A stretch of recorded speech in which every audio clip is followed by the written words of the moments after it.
Oh, dai che c'è il dopogara, lo slogan che dobbiamo metterci in testa ogni volta che c'è un weekend della MotoGP. E questo qui di Austin doveva essere un po' noioso dalle premesse che c'erano, ma sono successe un botto di cose. A partire dal venerdì con la pioggia e già lì dici, ah ok, la pioggia in Texas. E poi il sabato sembra che si sia rimesso tutto a posto fino all'inizio della Moto2, dove è venuto a piovere ed è scoppiato un ambaradam clamoroso tra gomme slick, rain, gente che si fionda in pit lane. Ci sono dunque molte cose di cui parlare in questo terzo dopogara della stagione. Se vi siete persi gli scorsi andateli a recuperare, mentre per rimanere sempre aggiornati sull'uscita di nuovi video ricordatevi di iscrivervi al canale e attivare la campanellina. Per voi sembra essere niente, ma per me invece è molto importante per continuare il lavoro sul canale, ma non solo, anche sui miei social, Instagram e TikTok, dove pubblico contenuti che qui magari non escono. Perché come sempre vi ho lasciato il box delle domande a fine gara sul mio Instagram, dove avete lasciato il vostro pensiero sul weekend e alcuni li ho selezionati per parlarne a fine video. Quindi per scrivere la vostra opinione ricordatevi di seguirmi, così magari nel prossimo video dopo gara una vostra risposta può finire nel video. Ah sì, avevo il doppio schermo perché c'era anche il Milan da vedere. Purtroppo la concomitanza MotoGP calcio nella mia vita mi è capitata pochissime volte e non c'era l'indecisione di scegliere. Solo che cazzo, quest'anno è una tragedia, perché anche in Argentina c'era il Milan nella sprint della MotoGP. Che palle! La prossima gara in Qatar sicuramente ci sarà un'altra concomitanza sicuro, speriamo di no. Questo per dirvi che se siete appassionati di calcio passate anche dall'altro canale dove parlo solamente di quello. Il link è qua in descrizione, oppure c'è il QR code qua nel video. E udite udite, ci sono anche le pagelle. Ve l'avevo promesso nello scorso dopogara che per Austin le avrei portate, e quindi dopo lo spazio social andiamo a dare i numeri e fatemi poi sapere nei commenti se le grafiche vi piacciono. Facciamo un po' di rassegna perché è uscita qualche notizia di qua e di là e poi una polemica generale di un tema che avevamo già affrontato in precedenza. Si parla sempre di Toprak in MotoGP e colgo l'occasione per fargli i complimenti dopo il suo gran weekend di Portimao, con la Honda che sembra essere sempre sullo sfondo, ma sulla situazione Razga in top class uscirà un video dedicato a breve, quindi nuovamente per non perdervelo iscrivetevi al canale. Mentre rimanendo in orbita Honda, il motomercato è sempre un argomento centrale perché si parla di un possibile interessamento, oltre alle voci di Toprak, per Acosta, ma soprattutto di una possibile promozione per Zarco nel team ufficiale, che se la meriterebbe tutta e direi che non possono lasciarsela scappare. C'è Marini in scadenza, io ora non so cosa faranno con lui, ma vedendo che Zarco è più forte può far meglio, Mir che è blindato anche per il 2026, Chantra che vabbè è lì per questioni politiche di passaporto, sembra che il Maro possa fare le spese se decidono di cambiare la line-up o magari fanno solo uno scambio. C'è stata invece un po' di polemica il venerdì tra Ducati e Aprilia, oppure tra Gigi Dall'Igna e Massimo Rivola, sulla questione di concedere un test privato per Martin per fargli riprendere feeling sull'Aprilia dopo l'infortunio. Ne avevamo parlato approfonditamente nello scorso dopogara di questa proposta e qui ad Austin ci sono stati degli sviluppi e direi che anche belli tesi, basta sentire le parole di Dall'Igna che non sono state così dolci, diciamo. No, diciamo che nell'unica votazione ufficiale che c'è stata, che è quella di ieri, Ducati ha deciso di seguire la maggioranza, quindi il nostro non è sicuramente un no. Lo abbiamo fatto sostanzialmente perché Martin comunque è un pilota importante per Ducati, ha vinto un campionato del mondo con Ducati e quindi ci è sembrato giusto fare una concessione nei suoi confronti, anche se devo dire che normalmente è chiaro che le regole durante la stagione non dovrebbero essere cambiate ed era stato questo il nostro come dire, la nostra idea durante la prima riunione che era stata fatta in Argentina. Devo dire però che non ci è piaciuto assolutamente il modus operandi di Massimo Rivola, che secondo noi appunto ha messo in giro delle notizie che non erano vere e soprattutto ha messo in giro delle notizie confidenziali, perché evidentemente durante le riunioni dell'MSMA quello che si dice dovrebbe rimanere all'interno dell'MSMA. Posto che poi tra voi ovviamente chiarirete, indipendentemente dalla televisione, ma cosa succede ora? Ma no, ieri evidentemente qualcuno, non Ducati, non ha votato a favore, quindi voglio dire la cosa è ancora in discussione. All'inizio sembrava che fosse stata la Yamaha ad aver votato contro questa proposta di Aprilia, mentre qualche ora più tardi sembra essere stata la Honda a votare di no. In questo weekend di Austin sarà per la vibe texana, di rodeo e tutta quella roba, ci sono stati effettivamente dei rodeo sulle moto, sin da venerdì, con alcuni piloti che si sono giocati dei jolly clamorosi, dalla Moto3 alla MotoGP, ma proprio delle sgondolate belle pesanti. Quella di Canetti il venerdì sul Bagnate è tosta, ma anche quella di Marquez nella sprint, che come hanno detto a Sky non era un jolly ma tutto il mazzo di carte, ma pure nelle qualifiche Quartararo oppure Raul Fernandez. Tanti jolly provocati probabilmente anche dalle buche che sono sempre state un po' caratteristiche nel circuito di Austin, però minchia veramente dai, dei lavori assurdi. Gara della Moto3 che si sgrana completamente e non è la prima volta qua in America, sono successi altri casi in altri anni, con Rueda che vince senza rivali in solitaria e crea un piccolo gap in campionato su Piqueiras, ma ci voleva, e sono molto contento di questo podio per Matteo Bertelle, che ha confermato il suo potenziale anche in questa terza gara, e dato che è in fiducia può pensare al mondiale perché la velocità ce l'ha.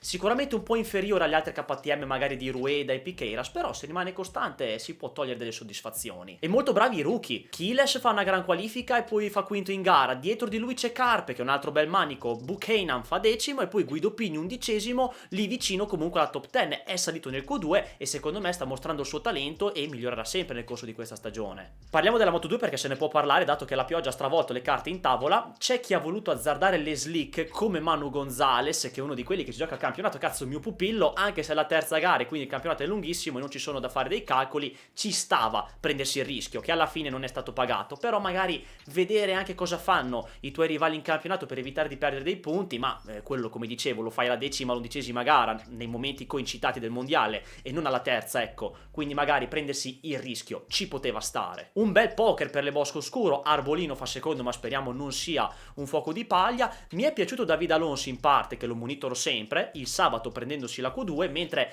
mi stanno un po' deludendo in questo inizio i due Ital Trans e soprattutto Diogo Moreira, che dai test aveva fatto vedere cose interessanti e in questo inizio sta un po' faticando ed è stato poi uno di quelli che come Roberts ha azzardato le slick, mentre Vietti i soliti alti e bassi che sembra non essere mai messi a posto. Ci vuole la costanza, la moto c'è e il pilota può migliorare, dai, forza. Nella sprint è stata una di quelle poche volte che viene a dire che Marc Marquez è stato sorpreso dagli avversari, l'ha dichiarato anche lui stesso, ma sappiamo che le parole dei piloti lasciano il tempo che trovano, però forse è effettivamente così. Ha avuto una bella reazione Bagnaia all'inizio della garetta, si sapeva che poi non avrebbe tenuto il ritmo di Marquez, però abbiamo visto un bel duello iniziale nella sprint e soprattutto il mega joy del Cabroncito, che mamma mia cosa cazzo stava per succedere. Però avete visto anche la reazione di Marquez, appena visto che la situazione poteva cambiare un attimo, sbam, ha riattaccato subito come un furetto, sbattendo un sorpasso in faccia molto aggressivo. Questo per ribadire anche il discorso che Marquez qualcosa se lo sta tenendo e appena si accende una bagarre tira fuori quel qualcosina che ancora non dimostra.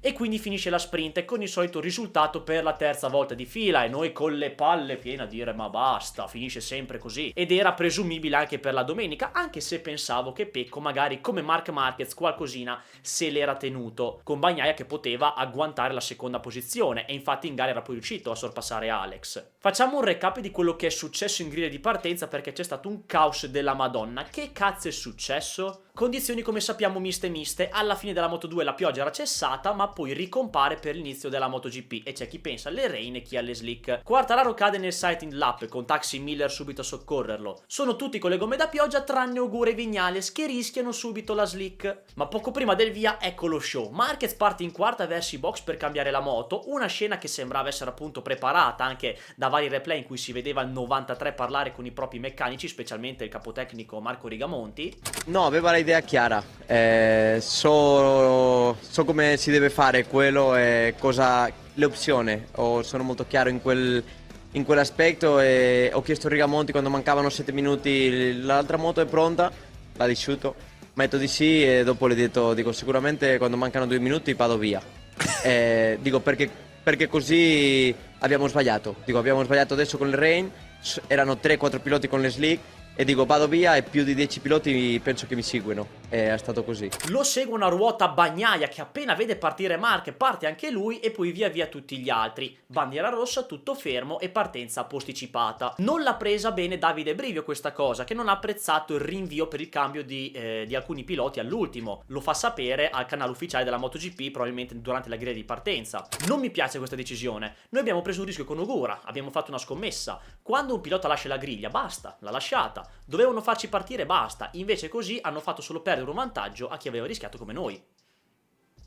È stata esposta la bandiera rossa perché i piloti che possono partire dalla pit lane sono massimo 10 e qui sono praticamente andati tutti in pit lane. Vi giuro che appena iniziata a prendere forma la fila di moto sulla linea della pit lane mi è ritornato in mente il Sachsenring del 2014 dove erano tutti lì ingubbionati, con altri invece che avevano rischiato le slick sin da subito. Se non ricordo male c'era Stefan Bradl in pole con altri dietro di lui ma appena più staccati. Poi vabbè Marquez aveva vinto, mi sembra che aveva recuperato Bradl. Però secondo me Davide Brivi ha ragione perché loro si sono presi un rischio che avrebbe pagato, poi è successo tutto avuto quel casino ed è stato permesso ai piloti che hanno deciso di cambiare gomme di lasciarli partire dalla griglia invece che dalla pit lane. La direzione gara poi ha applicato il regolamento e probabilmente ha agito anche per la sicurezza, però poteva gestire la situazione probabilmente in un modo un po' diverso. Io non capirò mai la gente che parlava di mondiale chiuso, tantomeno non capisco ora quelli che dicono mondiale riaperto. Sono solo passate 3 gare, sembra che ne manchino 3 invece, però vabbè, soliti capishers. La caduta di Marquez la definisco sì inaspettata, perché era tutto sotto controllo, anche se nell'aria sentivo che c'era qualcosa che puzzava, cioè che non avrebbe fatto 6 su 6. Me lo sentivo che sarebbe successo qualcosa che avrebbe impedito la vittoria di Marquez, non necessariamente una caduta, ma già le condizioni miste bagnato acqua, che comunque a lui sono favorevoli in maniera, mi facevano pensare a un epilogo diverso da quello che ci si aspettava. Ma comunque una caduta che non cambia nulla nel giudizio di Marquez, capita lo 0, è un incidente di percorso che non lo rimette neanche con i piedi per terra, perché Marquez qualcosa se lo sta tenendo e non sta ancora dando il massimo che può dare ancora. Diciamo che può stare tranquillo nonostante lo 0. E si ribadisce il fatto, secondo me, prendendo spunto da un'intervista che ha fatto Kevin Schwantz,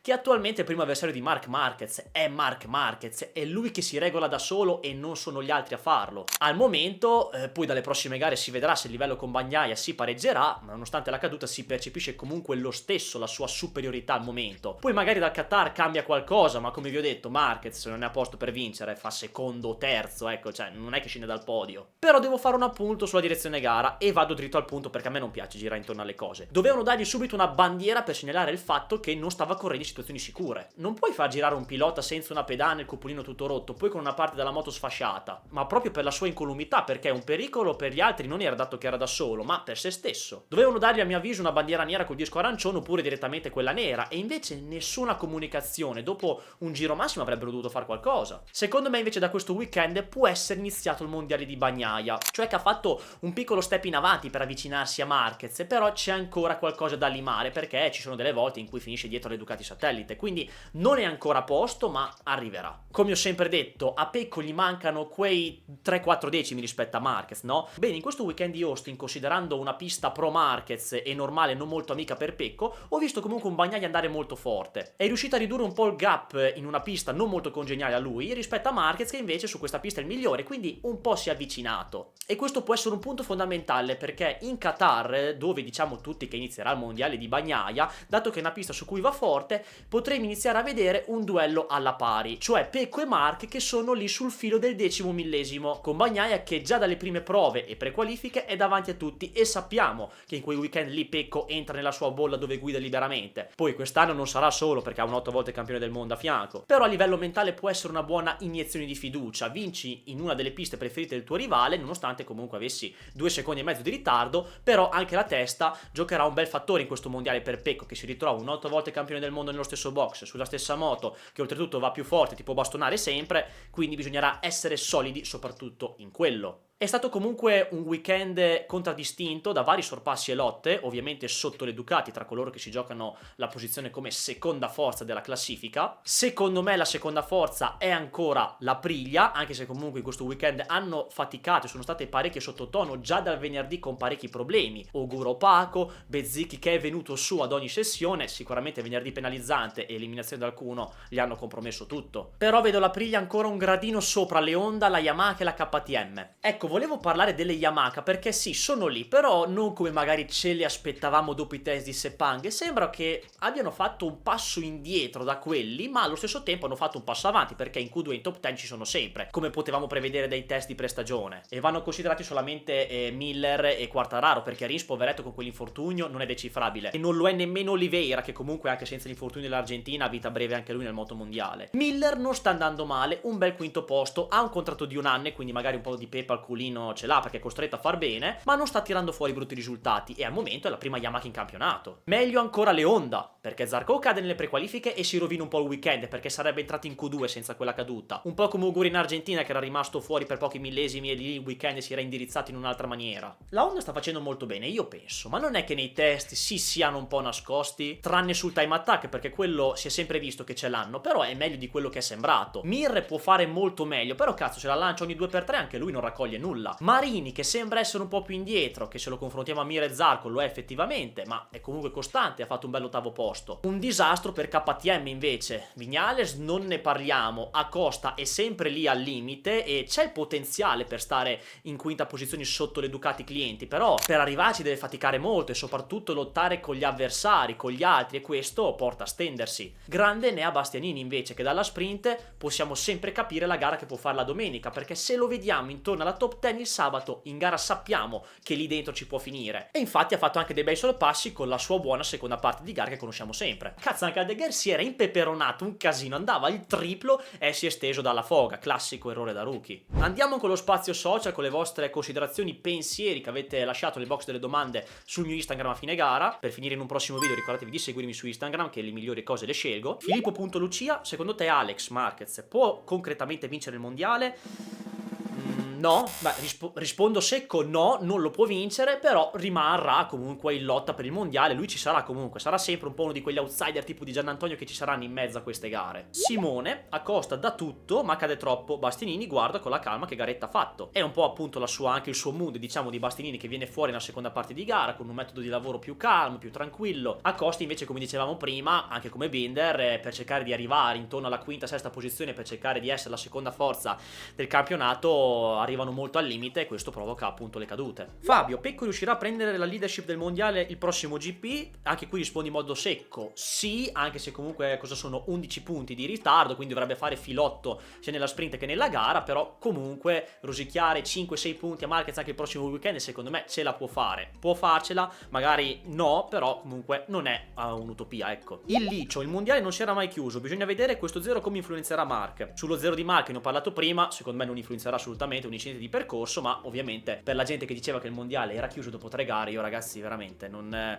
ci sono ancora 19 gare da fare, io quella gente che parla subito per partito preso, che trae subito delle conclusioni dopo magari anche i test, dopo le prime 3 gare, veramente non la capisco. Bene, ora passiamo alle prime pagelle della stagione, ovviamente fatemi sapere anche le vostre nei commenti. Partiamo con le KTM. Male Binder, per me è un 4,5 perché fa peggio di Acosta in tutto, a cui do un 5 per un altro errore in gara. Bene Bastianini, 7,5 per la sua rimonta, un bel 4 invece a Viñales, sempre più desaparecido. Andiamo in Aprilia, come dicevo weekend opaco per Ogura, ma tutte le RSGP non hanno trovato molto feeling, ma al giapponese do un 6. Raul Fernandez invece sempre più disastroso, non riesce ad emergere ed è un 5 ma che si proietta verso un 4,5. Mentre a Bezzecchi do un 7, do più a Bastianini che a Bezzecchi perché secondo me ha più valore la rimonta della bestia, dettata anche dal mezzo. Yamaha, allora per me, per Miller è un bel 8, vi devo dire, top 5 è messo dietro Quartararo pure in qualifica. Rins, ragazzi, fa 11° dietro il compagno di squadra, quindi è un 6, ma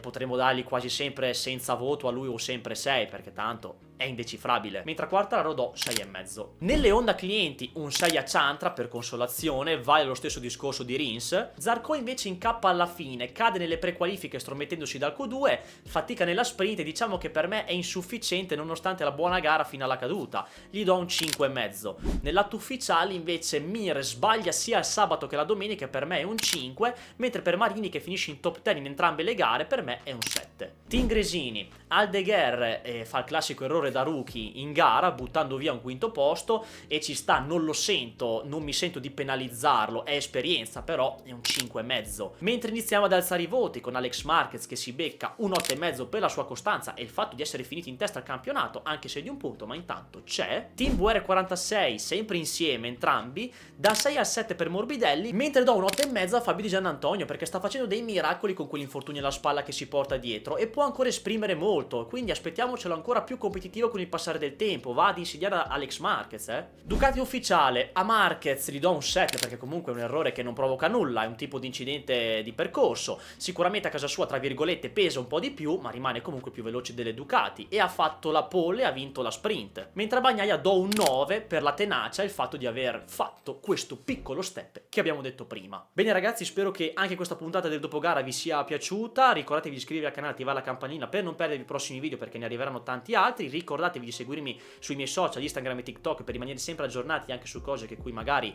non pubblico e niente, ancora io non ho un outro, non so mai cosa dire per chiudere il video, ma noi ci rivediamo al prossimo, ci vediamo al prossimo video, ci vediamo presto, ciao!